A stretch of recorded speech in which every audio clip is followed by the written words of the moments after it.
नमस्कार किसान भाइयों, मैं सूर्यदेवल फिर से हाजिर हूँ आपके अपने चैनल एग्रीकल्चर गुरुजी में। किसान भाइयों, आज का जो हमारा टॉपिक है वो रहने वाला है कि गन्ने की जब हम बुआई कर रहे हैं उस समय पर किस तरीके से गन्ने की बुआई हमें करनी है, जिससे कि जो गन्ने की आँख है वो एक एक आँख बड़ी अच्छी तरीके से जर्मिनेशन लेकर के चल सके। बहुत ही अच्छा वाला जो जमाव है वो गन्ने की फसल किसान भाइयों हमें निकाल करके दे सके। जैसे कि आप देख पा रहे हैं, ये जो हमारा खेत है, ये गन्ने की बुआई इस खेत के अंदर हम कर चुके हैं। इसमें मैंने किस तरीके से गन्ने की बुआई करी है और मैं आपको बता दूं कि जब इसका जर्मिनेशन बाहर निकल करके आएगा, जब इसका जमाव बाहर आएगा, जब इसकी टिल्डिंग होनी शुरू होगी तो बहुत ही दमदार टिल्डिंग इसके अंदर निकलेगी। एक एक आँख इस गन्ने की जमने वाली है। अब ऐसा क्यों है? और जो हमारे प्यारे किसान भाई हैं, कोशिश वो भी कर रहे हैं, लगातार मेहनत भी करते हैं, बहुत सारे खाद डाल रहे हैं, लेकिन उसके बाद भी जो उनके गन्ने का जमाव है वो बहुत अच्छी तरीके से निकल करके नहीं आता है।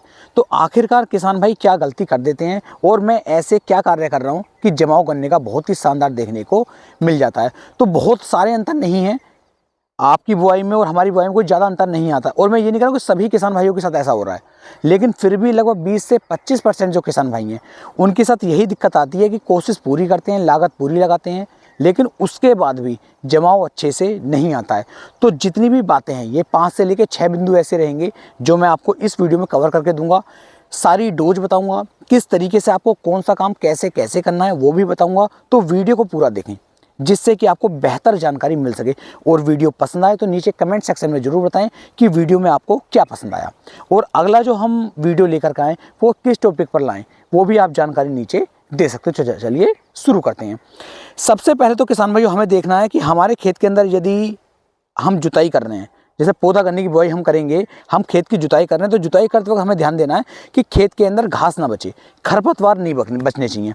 क्योंकि यदि खेत के अंदर खरपतवार होंगे, आपने गन्ना बो दिया तो गन्ने के आँख के ऊपर जब खरपतवार आ जाते हैं तो जमाव उतना अच्छा नहीं हो पाता है जितना कि अच्छा हमें चाहिए। तो इस चीज़ का आपको ध्यान देना है कि खरपतवार नहीं हो जाए, यानी कि खेत की ज़्यादा जुताई हमें करवानी है। जब ज़्यादा जुताई खेत की होगी, अच्छी जुताई होगी, तो खरपतवार बिल्कुल ख़त्म हो जाएंगे और वो खेत में पड़े पड़े ही सड़ जाएंगे। उनका भी गुण जो है खाद के रूप में हमारे गन्ने को मिल जाता है। तो सबसे पहले ध्यान देना है हमें अपनी जुताई का, और जितनी गहरी जुताई आप कराएंगे उतना ही अच्छा फ़ायदा मिलता है। अब ऐसा क्यों है? देखिए, अगर खेत की जुताई आपने इतनी करवाई है तो हमारा जो गन्ना होगा, जो गन्ने की आँख होगी, वो इतने खेत की, इतनी मिट्टी की जो ताकत है वो खींचेगी और तब गन्ने की पैदावार अच्छे से ऊपर को होगी। मान लीजिए जुताई जो आपने ज़्यादा नहीं करवाई है, गहरी जुताई नहीं करवा पाए, या एक दो जुताई करवा करके आपने गन्ना बो दिया, उल्टा सीधा बस किसी भी तरीके से बोलो खेत बोया जाए, आपने ऐसा कर लिया। मान लीजिए 2 जुताई करवाई, गन्ने की जुताई आप करवा रहे हैं, खेत की जुताई आपकी इतनी सिर्फ हुई है, तो खेत को सिर्फ इतनी ही ताकत मिलेगी, यानी गन्ने की आँख को, गन्ने को सिर्फ इतनी ही मिट्टी की ही ताकत प्राप्त होगी। जब इतनी ताकत प्राप्त होगी तो गन्ना अच्छी पैदावार नहीं करेगा, अच्छी ग्रोथ गन्ने की नहीं होगी। तो सबसे पहला ध्यान देना है खेत की गहरी जुताई, और खरपतवार हमारे खेत के अंदर बिल्कुल भी नहीं होने चाहिए, तभी हमारा गन्ना अच्छी तरीके से जमाव लेकर के चलता है। इससे अगली बात, जब हम गन्ने की बुआई कर रहे हैं उस समय पर एक बात का ध्यान और दें कि खेत के अंदर पर्याप्त नमी होनी चाहिए। कुछ किसान भाई क्या करते हैं कि 1-2 दिन अगर लेट गन्ने की बुआई हो गई और खेत के अंदर हल्की सी भी नमी यदि कमी होगी या सूखापन खेत के अंदर आ गया तो गन्ना जमाव तो करेगा, लेकिन प्रॉपर तरीके से, अच्छी तरीके से जमाव नहीं करेगा। जिस आँख से 1 से 2 कल्ले निकलने चाहिए थे, वहाँ पर सिंगल आँख ही जमेगी। नमी कम होने की वजह से ये दिक्कतें आपको आ सकती हैं। तो बिल्कुल खेत की जांच पड़ताल करने के बाद कि खेत में पर्याप्त नमी है, उसी टाइम अपने खेत की जुताई करवाइए और गन्ने की बुआई कर दीजिए। तो सबसे अच्छी जो ज़रूरी बातें हैं वो ये हैं। तो इस चीज़ का भी आपको ध्यान देना है।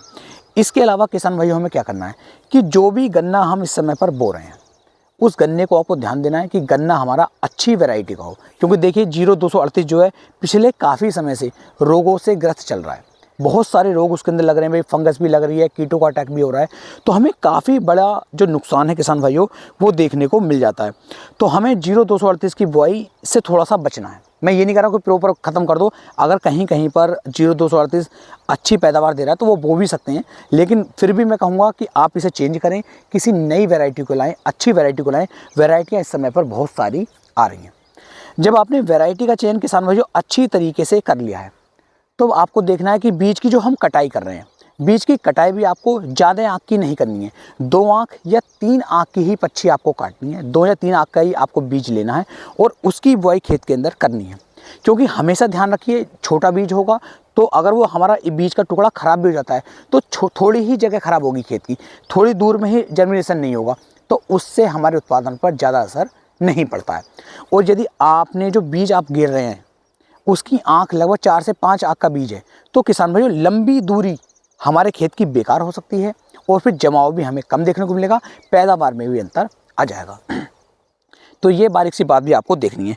इसके अलावा किसान भाई, जब हम गन्ने की बुआई कर रहे हैं उस समय पर ध्यान देना है कि हमें फंगीसाइड का उपयोग करना है, अपने बीज को फंगीसाइड से उपचारित करना है। क्योंकि यदि आप बीज को उपचारित नहीं करेंगे तो बीज के अंदर यदि हल्की माड़ी फंगस भी है तो मिट्टी में पड़ने के बाद वो फंगस बढ़ जाती है, तो जमाव में अंतर आएगा और हमारी पैदावार डाउन हो जाएगी। तो बीज को हमें फंगीसाइड से उपचारित जरूर करना है। दूसरा, फंगीसाइड के साथ साथ आपको अपने बीज को कीटनाशक से भी उपचारित करना चाहिए। क्योंकि देखिए, जब आपका गन्ना खेत के अंदर खड़ा हुआ है तो उसके ऊपर कौन सी फंगस चल रही है या कौन सा कीट का प्रकोप है, हम इतनी बारीकी से जांच नहीं कर पाते हैं। तो इसलिए जब हम बीज की बुआई कर रहे हैं, जब हम गन्ने की बुआई कर रहे हैं, तो उस समय पर हमें इस चीज़ का ध्यान रखना है कि हमारे खेत के अंदर किसी भी तरीके से फंगस ना पनपने पाए, किसी भी तरीके से कीटों का अटैक ना हो पाए। क्योंकि अगर ये शुरुआत में ही हमारे गन्ने को पकड़ लेगा तो हम कितनी भी लागत बाद में लगा लें, हमारी पैदावार ज़्यादा अच्छी नहीं आ पाती है, गन्ना ज़्यादा अच्छी तरीके से टिल्लिंग ब्यात नहीं कर पाता है। तो अगर हमें इसे बीज को उपचारित करना है तो उपचारित कैसे करें?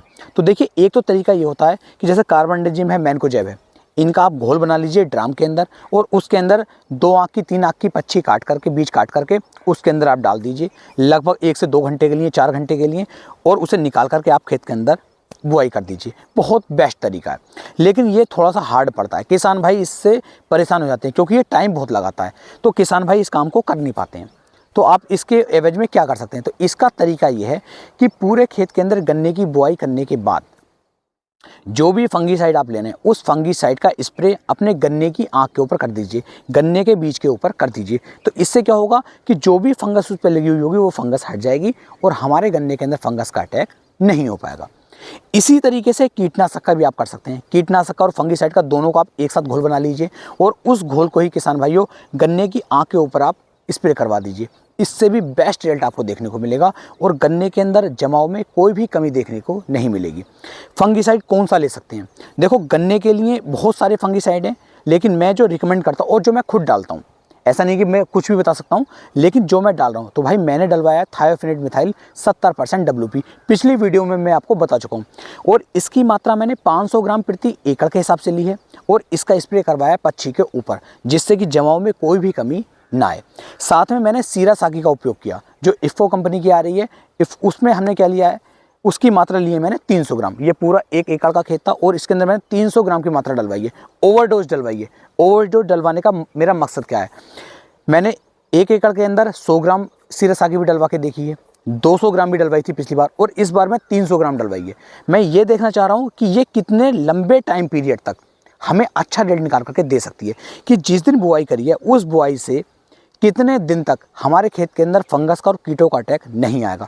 मैं ये इसका एक्सपेरिमेंट कर रहा हूँ। अगर इसका रिजल्ट हमें बहुत दमदार मिलता है तो मैं आगे भी आपको बताऊंगा वीडियो में कि आपको 100 ग्राम से बुआई करनी चाहिए, 200 से करनी चाहिए या फिर 300 से करनी चाहिए। क्योंकि शुरुआत में हमारे 500-700 रुपये का खर्चा यदि ज़्यादा आ भी जाता है तो कोई दिक्कत नहीं है, लेकिन अगर लंबे टाइम पीरियड तक खेत के अंदर ना फंगस ना कीट लगेगा तो ग्रोथ अच्छी होगी, पैदावार में अंतर 100% आ जाएगा। तो ये मेरा एक्सपेरिमेंट है, ये मैं आपको बाद में बताऊंगा जब इसका हम रिजल्ट देख लेंगे। तो फंगीसाइड से भी मैंने आपको बता दिया और कीटनाशक से भी बता दिया। तो इस तरीके से आपको इनसे उपचारित करेंगे, अच्छा जमाव आ जाएगा। अब बात करते हैं खाद की, कि कौन कौन से खाद की कितनी मात्रा डालनी है। कुछ किसान भाई क्या कर रहे हैं कि खाली SSP लिया, उसमें थोड़ा सा यूरिया डाला, खेत में गन्ने की बुआई कर दी, बात खत्म। कुछ क्या कर रहे हैं कि NPK से बुआई करी, बात खत्म। कुछ ने DAP से बुआई करी, बात खत्म। तो देखो मेरी बात सुनो, मैं एक नॉर्मल सी छोटी सी बात बता दूं। हमारी जो गन्ने की फसल है या फिर किसी भी फसल के लिए बात कर लो, एक संपूर्ण खाद की आवश्यकता होती है। SSP के अंदर आपको फास्फोरस की मात्रा मिल रही है, जिंक मिल रहा है, आयरन मिल रहा है, ये अलग अलग की चीज़ें मिल रही हैं, लेकिन इसके अंदर हमें नाइट्रोजन और पोटास भी चाहिए। एक संपूर्ण खाद क्या होता है? नाइट्रोजन, फास्फोरस और पोटास, ये एक संपूर्ण खाद है। अगर ये तीनों खाद हमारे पौधे को नहीं मिलेंगे, हमारे बीज को नहीं मिलेंगे, तो जमाव अच्छे से नहीं होता है, टिल्लिंग अच्छे से नहीं आती है। तो NPK का फार्मूला आपको पूरा लगाना है। साथ में यदि आप सल्फर भी लगा रहे हैं तो दी बेस्ट हो जाता है, बहुत ही अच्छा हो जाता है। तो इन चारों के कॉम्बिनेशन का उपयोग तो आपको करना ही करना है अगर अच्छी पैदावार चाहते हो, अच्छी टिल्लिंग, अच्छी ग्रोथ आप गन्ने की चाहते हो। जो NPK से बुआई कर रहे हैं वो 5 किलोग्राम उसके अंदर सल्फर मिला लीजिए और NPK की मात्रा 75 किलोग्राम प्रति एकड़ के हिसाब से लो, अच्छा रिजल्ट मिल जाएगा। DAP से बुआई कर रहे हो तो DAP के अंदर 25 किलोग्राम पोटाश डाल लो, MOP वाली, म्यूरेट ऑफ पोटाश, और उसके अंदर आप 10 किलो यूरिया डाल लो और 5 किलो सल्फर डाल दो, तो वो भी एक कॉम्बिनेशन बन जाता है। SSP से बुआई कर रहे हो तो कम से कम 150 किलोग्राम प्रति एकड़ के हिसाब से SSP डालनी है, 25 किलोग्राम के हिसाब से पोटाश डालनी है MOP वाली, और 10 किलो उसके अंदर यूरिया डाल लो, 5 किलो सल्फर डालो। ये बन जाता है एक संपूर्ण खाद। अगर इस तरीके से इन तीनों में से कोई भी एक खाद ले लीजिए, ये स्प्रे ले लीजिए, और जो बिंदु मैंने आपको पहले बताए उन बिंदुओं पर आप ध्यान रखेंगे, तो ऐसा नहीं कि बहुत भारी खर्चा मैंने बता दिया है, ये एक नॉर्मल है और इतना ही खर्चा, इतनी ही लागत खेत के अंदर आती है। अगर अच्छी पैदावार आप चाहते हैं तो इतना खर्चा तो भाई करना पड़ेगा, और इससे कम खर्चा आप चाहते हो तो आप अपने तरीके से भी कर सकते हो। मैं इसमें कुछ भी आपको नहीं कह सकता। ऐसा नहीं है कि मैं बहुत बड़ा एक्सपर्ट हूँ, लेकिन जितनी भी जानकारी मेरे पास है, अच्छी पैदावार मैं किसान भाइयों को निकलवा करके दे रहा हूँ, अच्छी पैदावार खुद भी निकलवा रहा हूँ, तो आप भी इस तरीके से अच्छी पैदावार निकाल सकते हैं। उम्मीद है ये जानकारी, ये वीडियो आपको बेहद पसंद आई होगी। वीडियो अच्छी लगी हो तो वीडियो को आप शेयर करना ना भूलें। फिर मिलेंगे एक नई वीडियो में एक नई जानकारी के साथ। तब तक के लिए मेरे सभी प्यारे किसान भाइयों को जय हिंद, जय भारत, जय किसान, वंदे मातरम।